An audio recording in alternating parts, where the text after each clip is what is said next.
So Almighty Allah then says, فَسَبِّحْ بِحَمْدِ رَبِّكَ وَاسْتَغْفِرْ إِنَّهُ كَانَ تَوَّابًا. Then celebrate the praise of your Lord and seek His forgiveness. Surely He is most relenting. He is the one who accepts Tawbah, Tawwaba.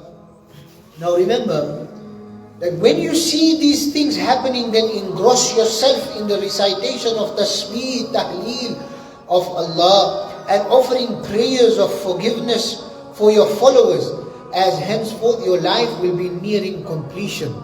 So this was a sign that the Prophet ﷺ was physically going to leave from this world. But after all this success, Almighty Allah says that this is what I always say, that in good time we should not forget to remember. We should not forget to remember Allah. When the going is good, don't forget. Allah says, فَسَبِّحْ. Then celebrate the praise. Make the tasbih.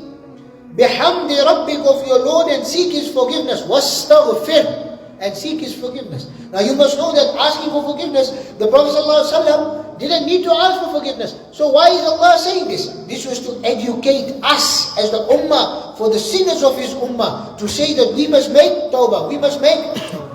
And the tasbih which the Prophet ﷺ recited in abundance after that, which we should memorize from the tafsir, is Subhanallah wa bihamdihi astaghfirullah wa atubu ilayh. Fasabbih, it's in the tafsir, where Almighty Allah has said, Fasabbih bihamdi rabbika wastaghfir.